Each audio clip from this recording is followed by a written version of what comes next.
For centuries, you have been told a beautiful lie, a lie born not of malicious intent, but of a profound and successful act of theological censorship.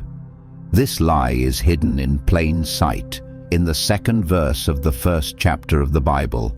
In our familiar English translations, the verse reads with a gentle, poetic cadence, "The earth was without form and void." We have been taught to see these words as a description of a peaceful, primordial emptiness, a raw, neutral state of nothingness, patiently awaiting the Creator's artistic touch. But this translation, which has been read in countless churches and studied by billions of people, is one of the most effective acts of intellectual sedation in history. It takes a precise, technical, and violent legal term for destruction and masterfully transforms it into a harmless, poetic phrase. The two original Hebrew words, tohu va-bohu, do not mean empty. They mean to be made empty. They do not describe a beginning, they describe an end. They are not the raw materials of a new creation, but the ruined aftermath of an old one. Today, we are not going to read the translation. We are going to conduct a forensic investigation into the original text, into the two words that have been so skillfully mistranslated. We will expose the hidden truth that has been obscured by centuries of safe, comfortable theology. The truth of a world that existed and was judged and was destroyed long before Adam ever took his first breath. Our forensic investigation begins by establishing the crime scene. We must return to the first page of Genesis and examine the textual evidence not as poets, but as detectives. The first clue is a profound and jarring narrative dissonance. The opening verse of the Bible is one of the most powerful and majestic declarations ever written. In the beginning, God created the heavens and the earth. It is a statement of absolute power, of singular authority, of a perfect and intentional act. It sets an expectation of magnificent order. But the very next sentence shatters that expectation. The camera immediately zooms in on a scene of utter chaos and ruin. And the earth became without form and void, and darkness was upon the face of the deep. There is a fundamental conflict between these two statements. A master artist does not begin his great masterpiece by first destroying the canvas.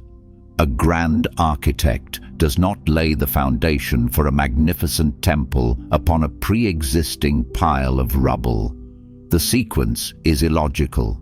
This narrative discord is the first piece of evidence that something is wrong with our traditional interpretation. It suggests that verse 1 and verse 2 are not describing the same event. Verse 1 is a summary statement, a grand declaration of God's ultimate creative authority over all things.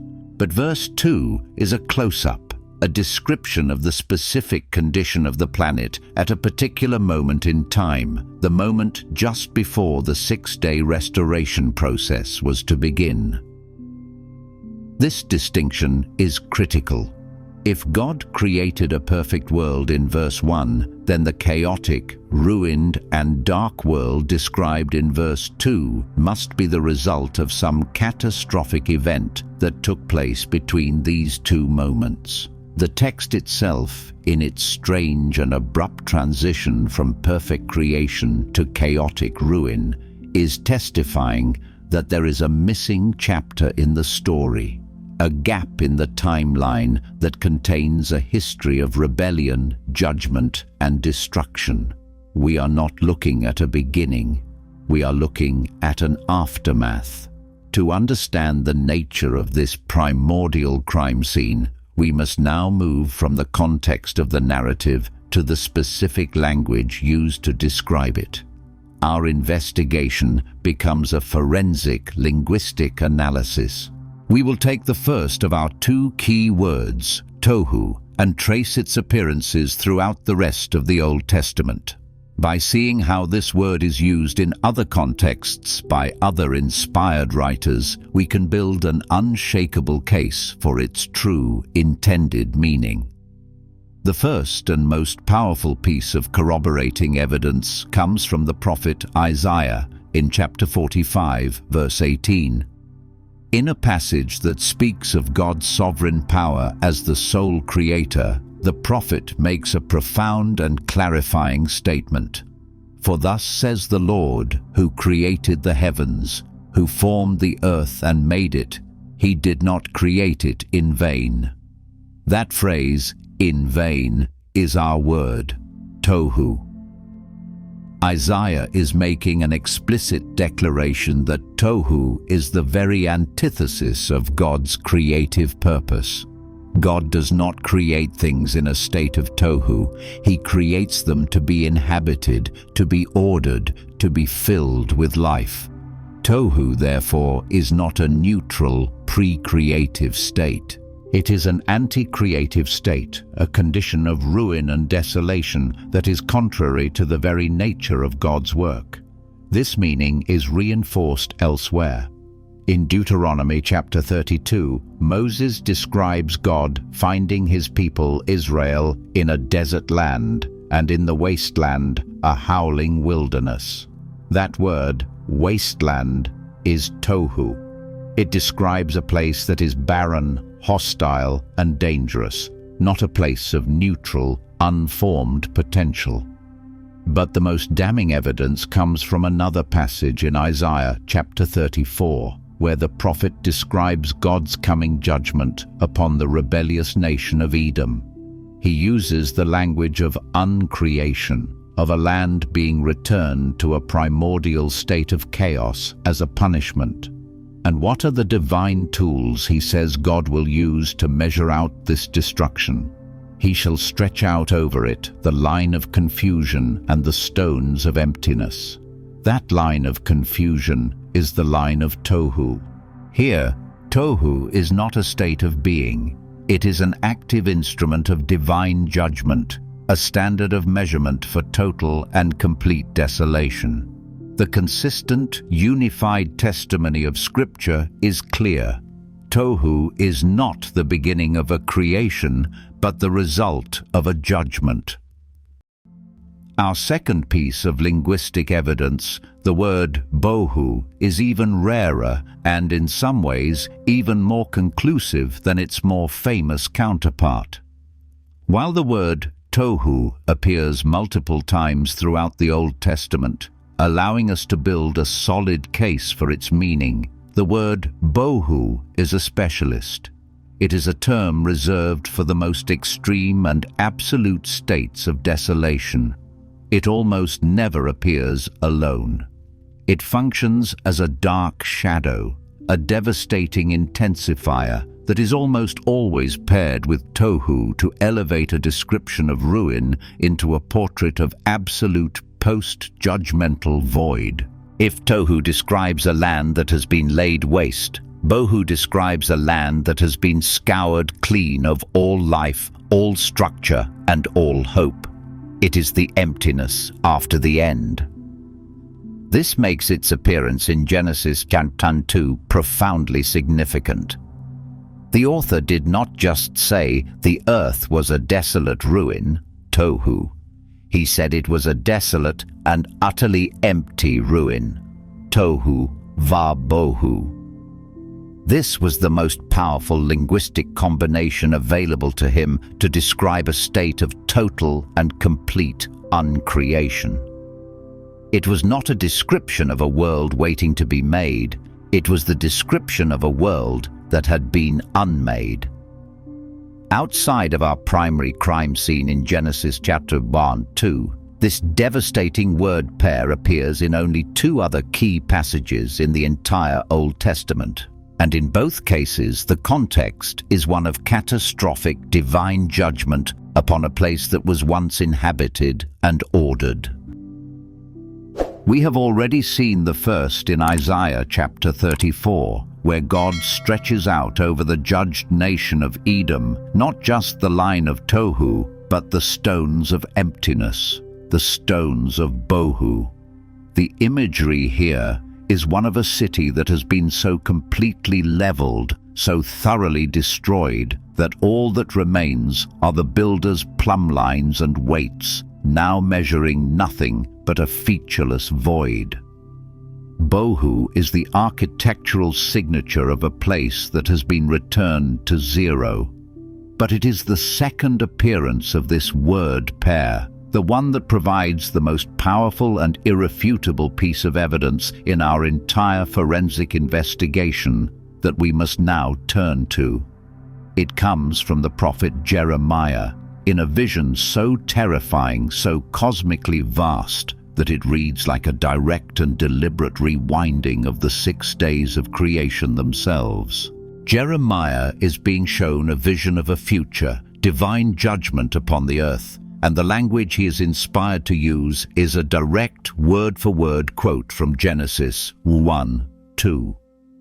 It is this passage, this smoking gun of prophetic literature, that we will now examine in detail, for it is the key that unlocks the entire mystery of the pre-Adamic world. We now arrive at the single most important piece of linguistic evidence in our entire case, the smoking gun of this forensic investigation.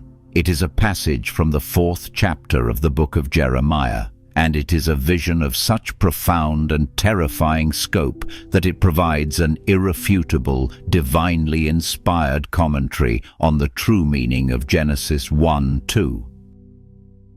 In this passage, Jeremiah is not looking back at the primordial past. He is being shown a vision of a future, catastrophic judgment upon the land of Judah for its sins.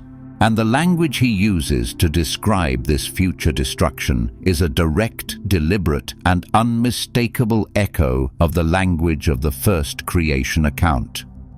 The prophet declares, "I looked on the earth, and behold, it was without form and void." The Hebrew is precise, tohu va-bohu. He is describing the state of the promised land after God's judgment has fallen. It is a land that was once fruitful, a land filled with cities, a land inhabited by a great nation. But in his vision, it has been returned to the exact same state of primordial ruin as the earth in Genesis 1:2.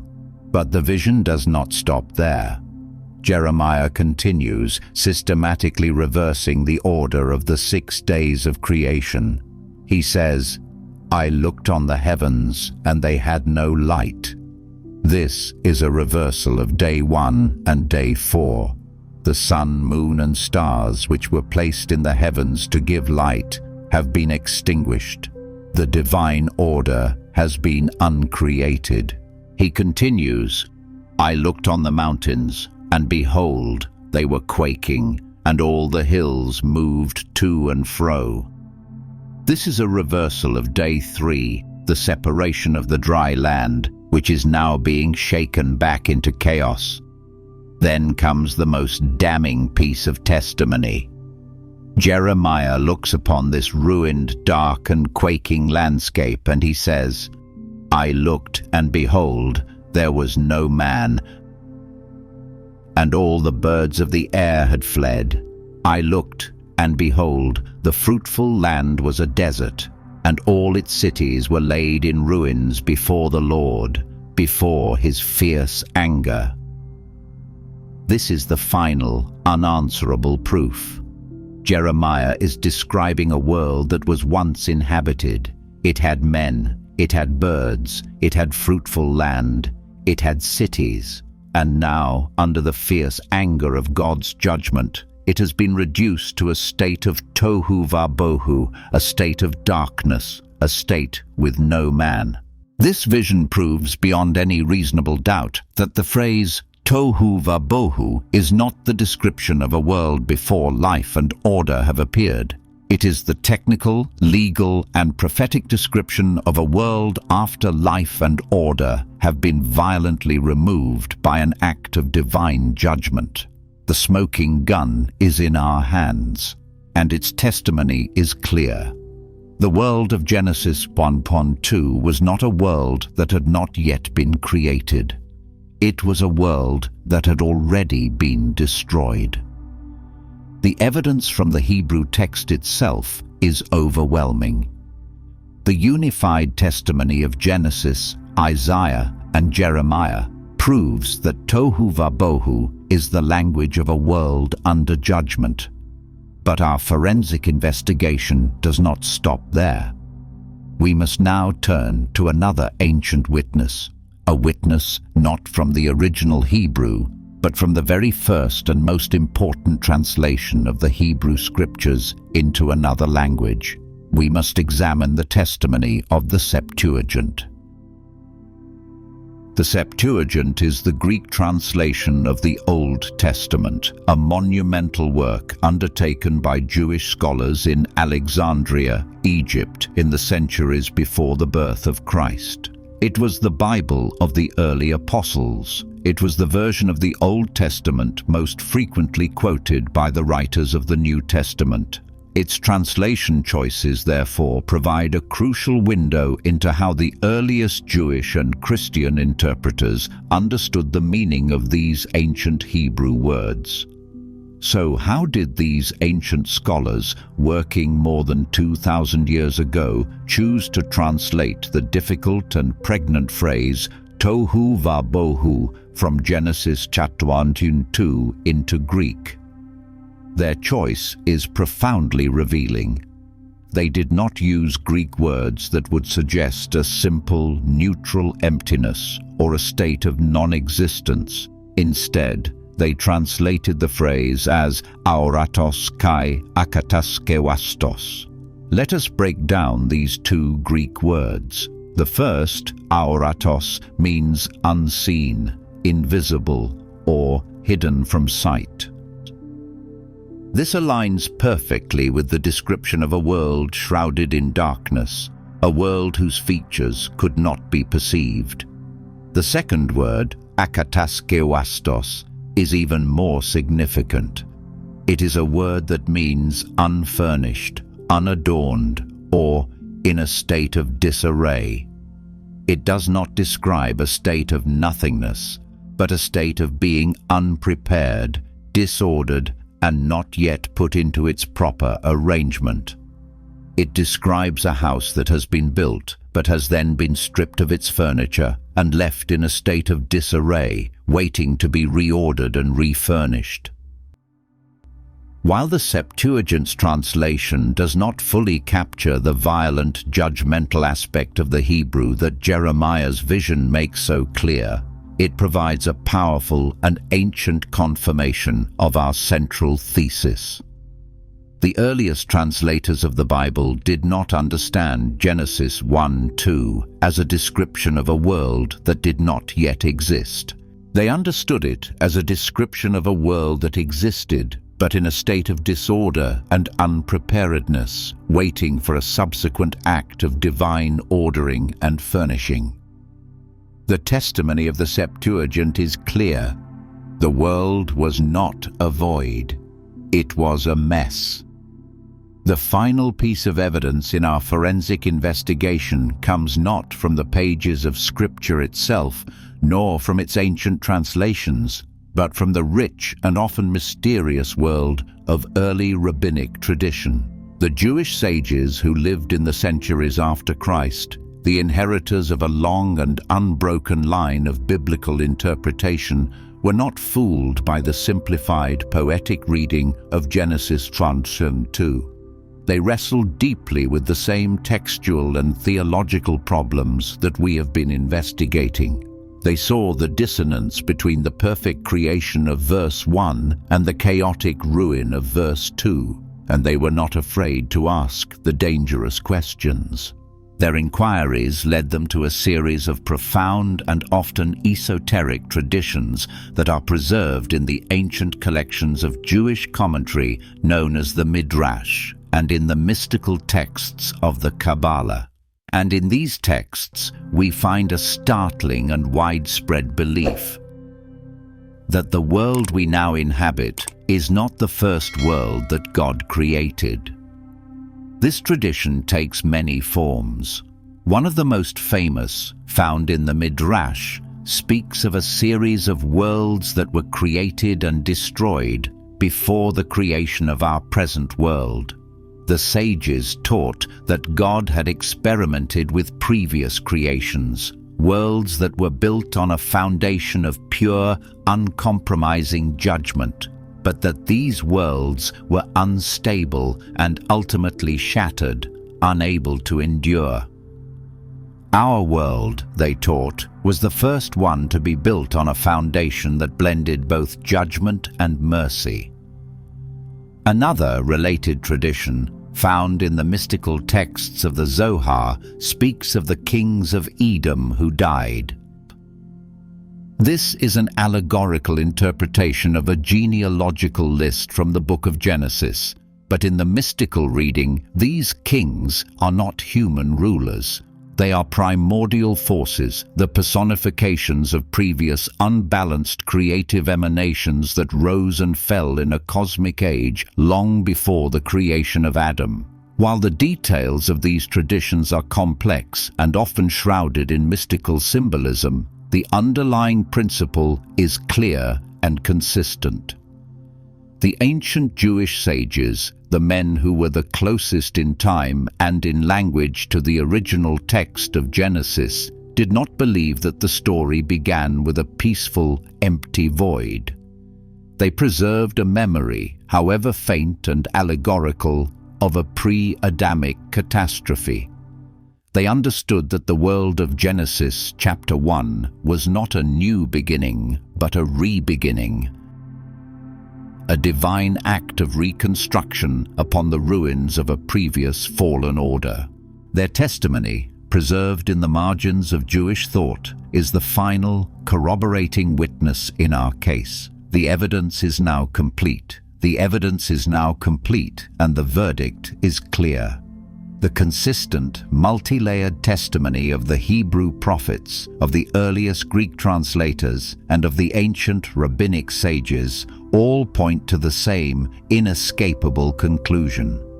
The phrase tohu va-bohu is not a poetic description of a formless void.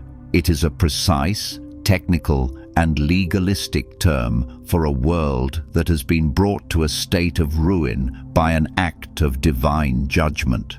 This proves, beyond any reasonable doubt, that a world existed and was judged before the six-day restoration process described in Genesis chapter 1. This brings us to the most difficult phase of our investigation. We must now ask the question of motive. If the evidence for this pre-Adamic world is so deeply and clearly embedded in the text, why have the vast majority of modern translations and mainstream theological traditions chosen to obscure this truth?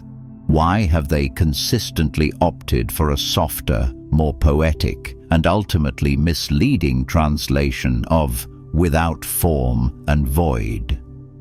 The first motive is one of theological simplification.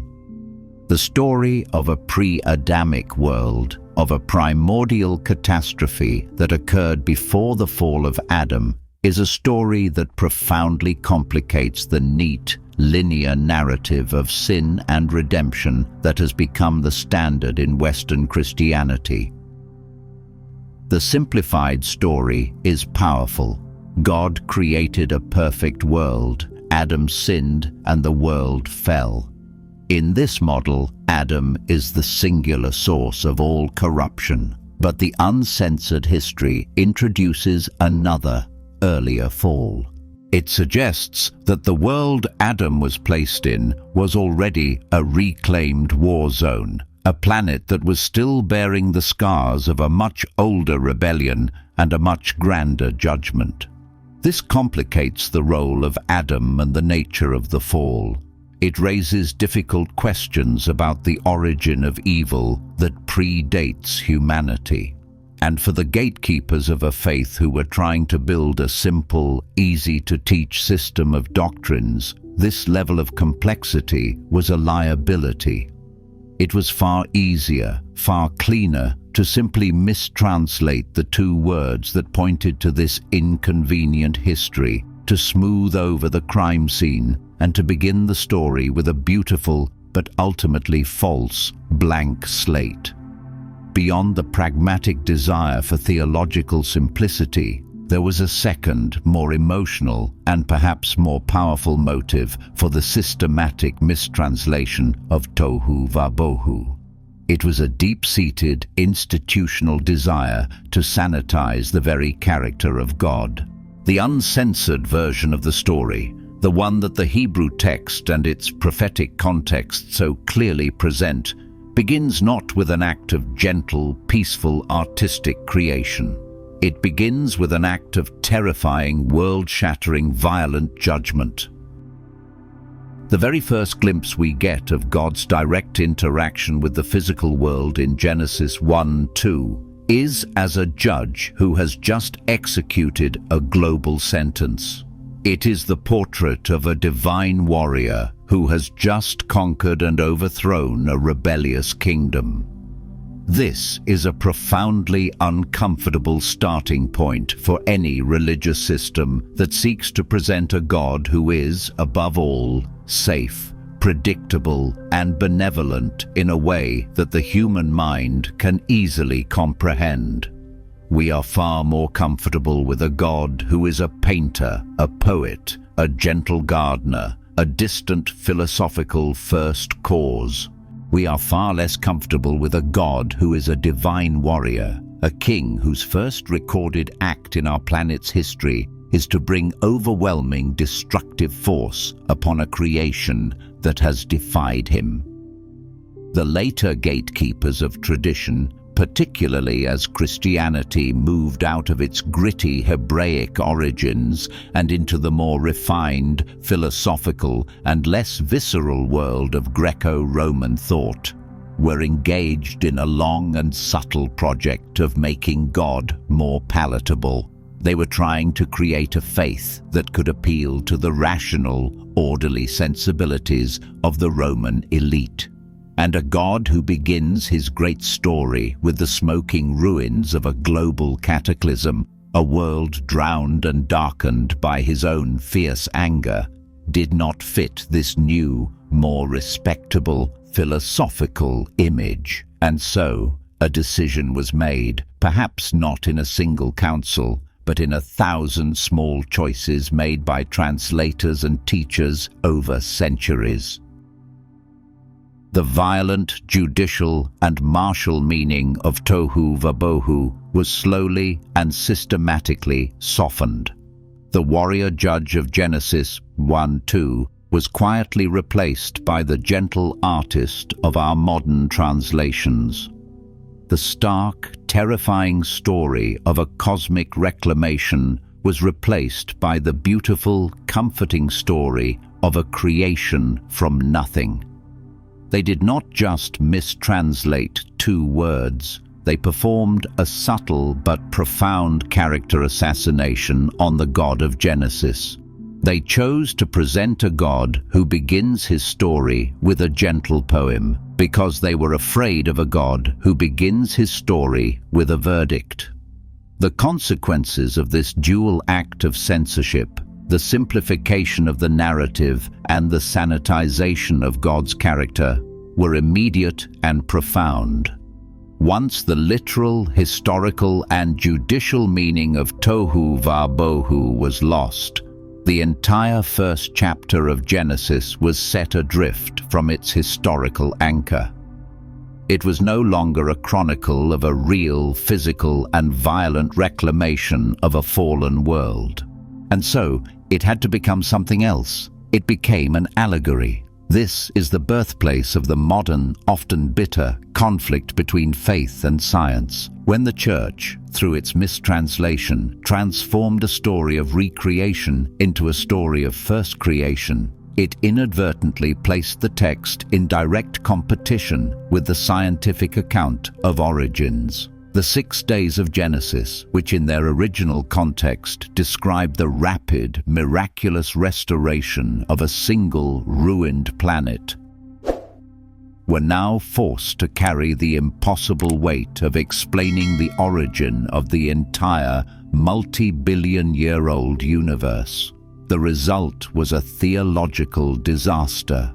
Believers were forced into an unnecessary and unwinnable war, trying to defend a 6,000-year-old universe against a mountain of scientific evidence, all because the gatekeepers of tradition had hidden the fact that the Genesis account was never intended to be a story of the absolute beginning. On the other side of the same coin, the loss of the literal, historical meaning of Genesis 1 also gave rise to a purely symbolic and allegorical interpretation. If the story was not a literal account of the origin of the universe, and if its true historical context of a pre-Adamic judgment had been forgotten, then all that was left was metaphor. The 6 days became not literal days of restoration, but poetic frameworks, literary devices, theological symbols for the beauty and order of God's work. In either case, the result was the same. The raw historical power of the text was lost. Genesis chapter 1 was transformed from a divine war chronicle into either a scientifically questionable textbook or a beautiful but historically empty poem. When you erase the history, all that is left is allegory.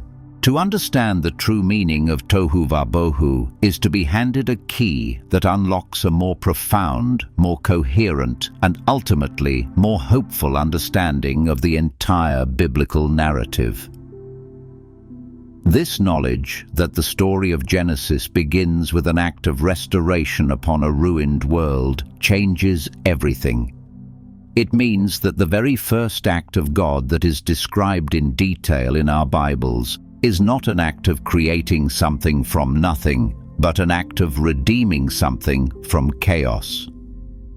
The theological term for creation from nothing is creatio ex nihilo. For centuries, this has been the foundational doctrine of Christian theology, the belief that God brought the universe into being out of a state of absolute non-existence.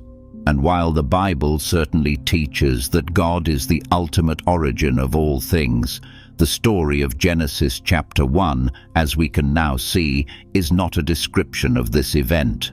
It is a description of something else, something that we might call creatio ex ruina, creation from the ruins.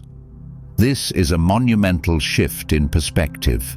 It means that redemption is not a secondary theme that is introduced into the Bible after the fall of Adam. Redemption is the primary theme from the very 3rd verse. God's first recorded act is to look upon a world that is dark, chaotic, and lifeless, and to begin the work of bringing light, order, and life back into it. This establishes the fundamental pattern for the entire story of the Bible. It is a story that is not about preserving a perfect world, but about constantly and relentlessly reclaiming a broken one. The God of the Bible is not a distant watchmaker God who creates a perfect system and then steps back to watch it run. He is a hands-on, interventionist God. A God who is not afraid to enter into the chaos, into the darkness, and into the ruin, and to begin the patient, powerful, and glorious work of making all things new. The story of salvation does not begin in Genesis chapter 3. It begins in Genesis chapter 1, verse 2. This restored understanding of creation as an act of restoration reveals a foundational and often overlooked aspect of God's character. The first and most detailed portrait we are given of God in the Bible is not that of a gentle artist or a distant philosopher. It is the portrait of a reclaimer. His very first act is to confront a realm that has fallen into a state of chaos and darkness, and to begin the strategic and powerful work of taking it back.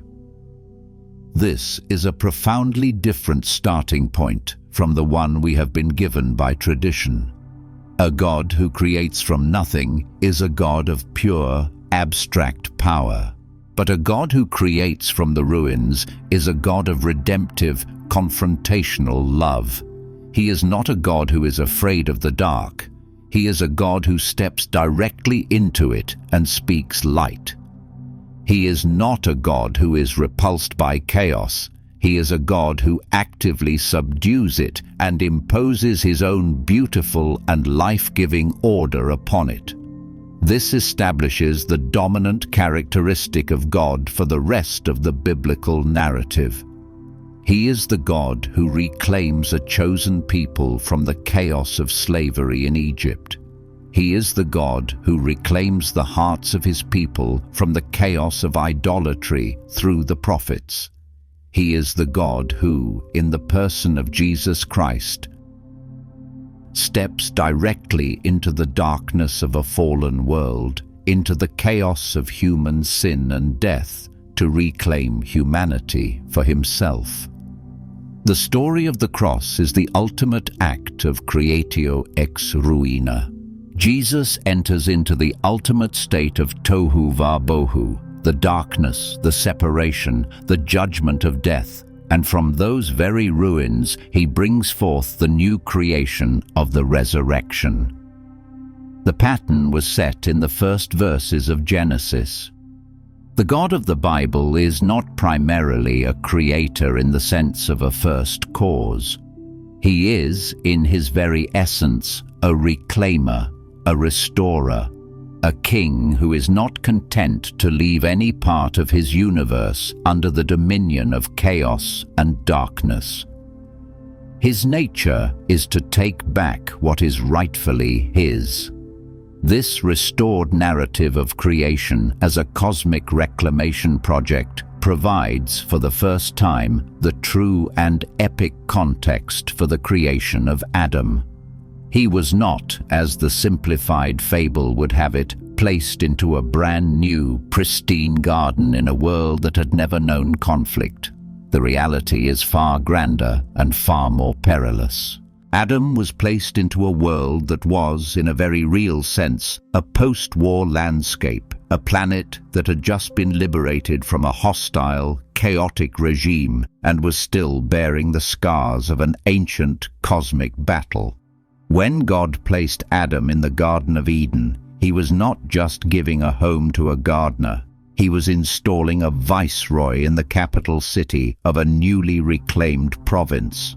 Adam's commission to have dominion was not a gentle suggestion to be a good steward of a peaceful park. It was a royal mandate, a transfer of authority, a command to govern and to expand the borders of this new holy order until it filled the whole earth. He was the king of a reclaimed world. This understanding transforms his role and the stakes of his test. The serpent who enters the garden is not just a random talking animal. He is an agent of the old, defeated regime, a saboteur sent on a mission to undermine the new king and to foment a rebellion in the heart of the capital. The tree of the knowledge of good and evil is no longer just a random test of obedience. It is a test of allegiance. Will Adam remain a loyal viceroy to the king who reclaimed the world for him? Or will he declare independence, seizing for himself the authority to define good and evil, and thereby plunge the newly restored world back into the very chaos from which it had just been rescued? Adam was not a naive farmer who made a simple mistake. He was a king who faced a political and spiritual test of loyalty. And his failure was not a minor transgression. It was an act of high treason, an abdication of his throne that had catastrophic consequences for the entire kingdom that had been entrusted to his care. The divine pattern that is established in the first verses of Genesis, rebellion followed by a judgment that reduces the world to a state of ruin, followed by a new act of divine restoration, is not a one-time event. It is the great, repeating, cyclical theme of the entire biblical narrative. The story of tohu va-bohu is the archetypal story, the original blueprint for every subsequent act of divine judgment and recreation. Consider the great flood in the days of Noah. It is a perfect and explicit echo of this primordial pattern. The world, through the corruption of the Watchers and the violence of the Nephilim, had once again fallen into a state of profound chaos and darkness. And God's response was to execute a judgment that effectively returned the world to the state of Genesis 1:2. The fountains of the great deep were broken up, the windows of heaven were opened, and the entire planet was once again covered in a dark, chaotic, watery abyss. It was a second tohu va-bohu, and from the midst of that ruin, God, in an act of recreation, brought forth a new world through the preserved remnant in the ark.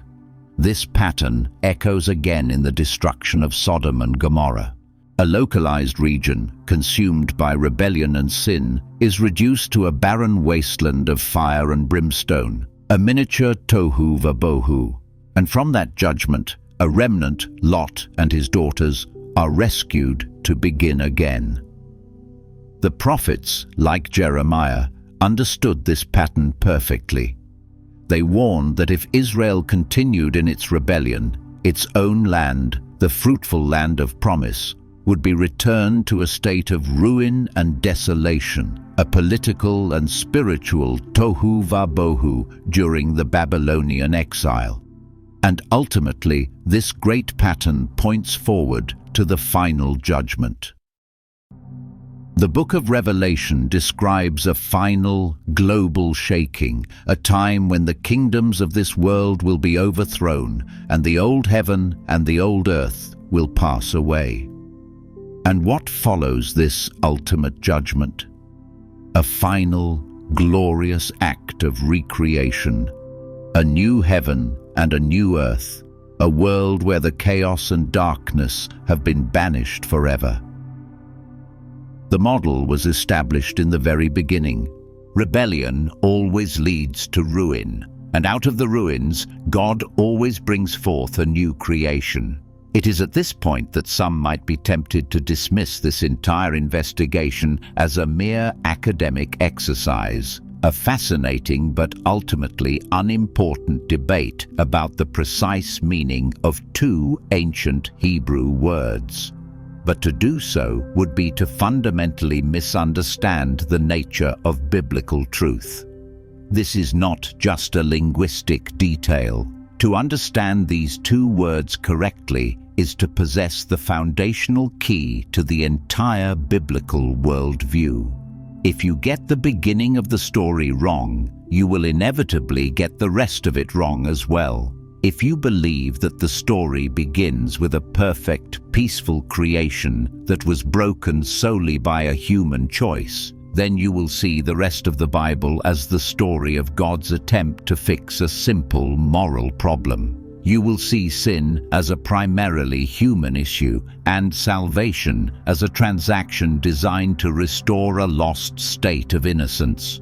But if you understand, as the text itself testifies, that the story begins with a violent and chaotic war, a cosmic reclamation of a fallen world, then your entire understanding of the faith is transformed. You will see that the Bible is not just a moral handbook, it is a war chronicle. You will understand that sin is not just a human problem, it is a cosmic one, an ancient rebellion in which we are now participants.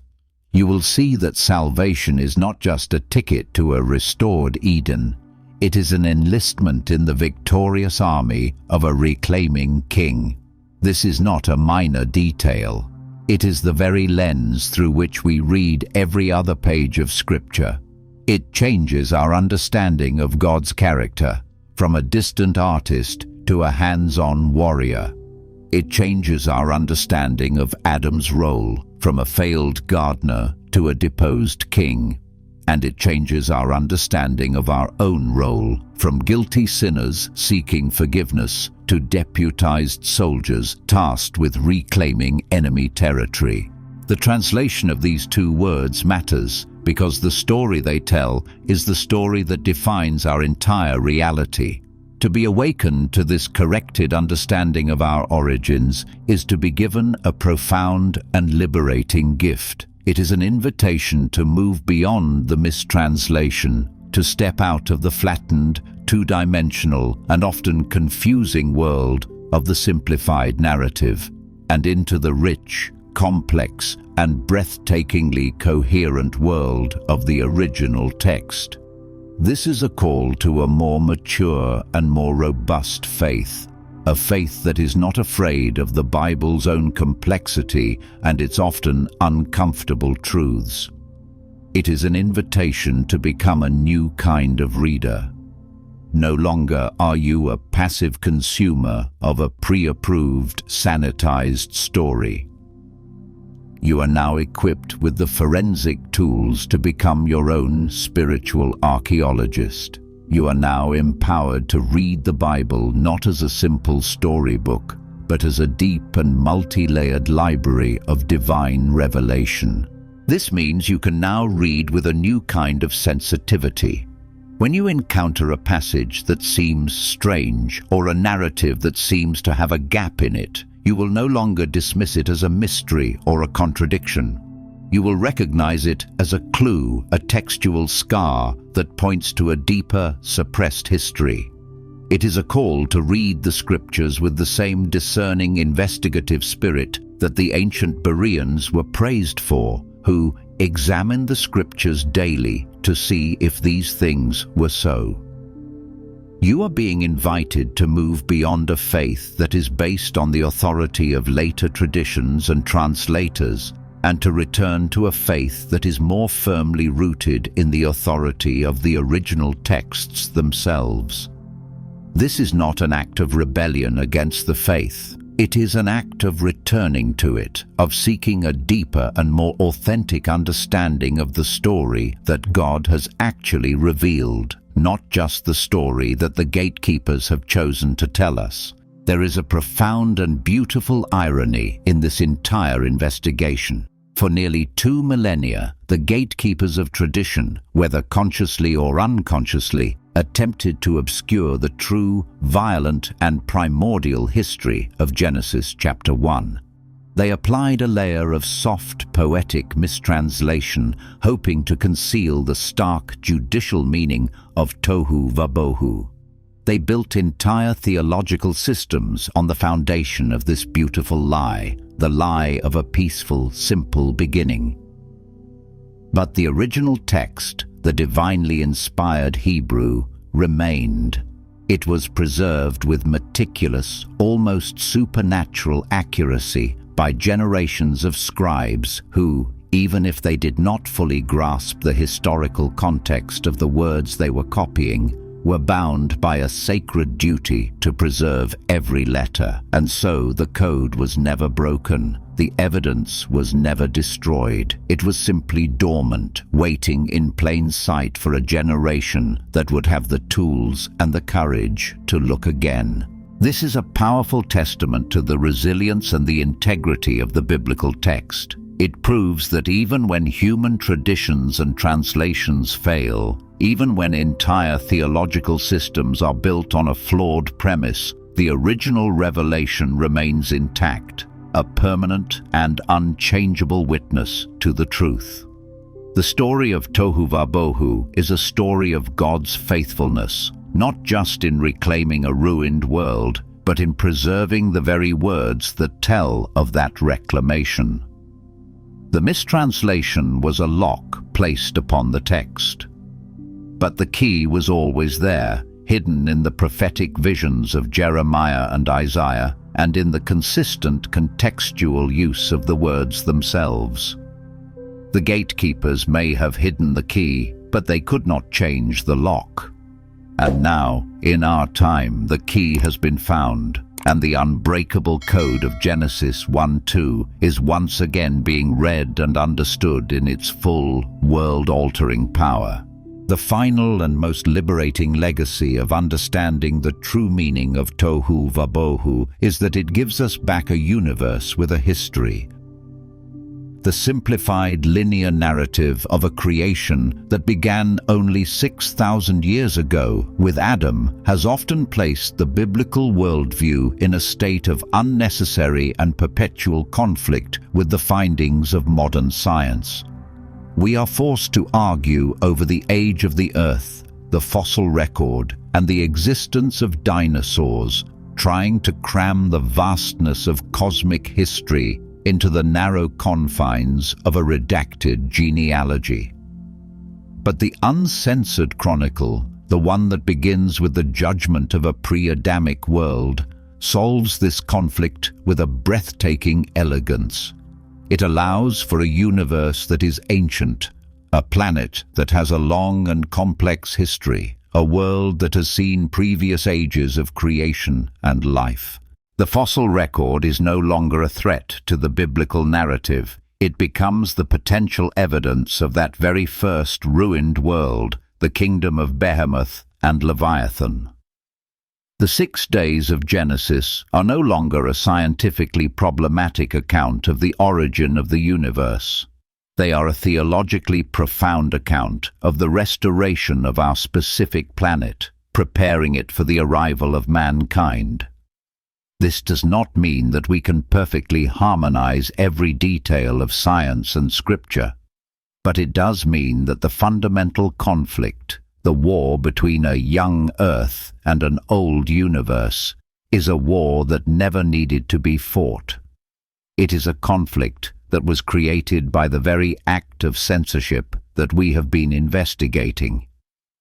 The truth is that the biblical worldview is not afraid of an ancient universe. On the contrary, it describes one. It is a universe with a deep, complex, and often violent history, a history that began long before our own chapter was written. We are not the first act of the play. We are the inheritors of a stage that is already ancient, a story that was already in progress. And to know this is to be filled with a profound sense of awe, of mystery, and of the sheer epic scale of the God who is the Lord of all ages. And so, our forensic investigation comes to a close. We began with a single, misleading translation, a beautiful lie that has shaped our understanding of origins for centuries. We followed the linguistic fingerprints of 2 ancient Hebrew words, tohu and bohu, through the prophetic crime scenes of Isaiah and Jeremiah. We listened to the corroborating testimony of the earliest Greek translators and the ancient rabbinic sages, and the verdict is unanimous. The story of Genesis is not a story of a peaceful creation from nothing. It is the story of a victorious reclamation from a pre-existing ruin. This is the complete picture of creation. It is a story that begins not with a void, but with a verdict. It is a story that reveals a God who is not just a distant philosophical creator, but a hands-on warrior king. It is a story that does not just describe the making of a world, but the winning of a war. This is not a picture to be feared. It is a picture to be embraced. It is a story that is more majestic, more coherent, and more theologically profound than the simplified fable it replaced. It is a story that has room for both an ancient universe and a direct divine intervention. It is a story that is not at war with science, but operates on a different, more ancient timeline. It is a story that does not begin with a quiet poem, but with a thunderous declaration that our God is a God who specializes in stepping into the darkness, in confronting the chaos, and in bringing forth magnificent, life-giving order from the wreckage. The divine act of restoring the earth from its state of tohu, va-bohu, was not just a historical event, it was a prophecy. It was the first restoration, a foundational pattern that established the central theme of the entire biblical narrative and pointed forward to the last. The God of the Bible is not just a creator, he is, in his very essence, a great recreator, a king who specializes in the glorious and often violent work of making all things new. The entire story of Scripture is the story of this ongoing, cyclical work of restoration. He restored the world after the flood. He restored a people to himself at Sinai. He restored the promise of a kingdom after the exile. And in the person of Jesus Christ, he initiated the ultimate act of restoration, entering into the darkness and chaos of human sin and death, our own personal tohu va-bohu, and bringing forth the glorious new creation of the resurrection. But the pattern is not yet complete. The Bible promises one final, ultimate restoration, a new heaven and a new earth, a world from which the darkness and the chaos have been banished forever. The story that began in the ruins of a pre-Adamic world will find its final, triumphant conclusion in a world that will never again fall into ruin. The model was established in the very beginning. Our God is a God who does not abandon his broken creations. He reclaims them. He restores them. He is the great and sovereign King who is an expert at turning ruins into residences, at transforming a crime scene into a kingdom. And that is the hidden truth that has been waiting for us in the first 2 verses of Genesis all along.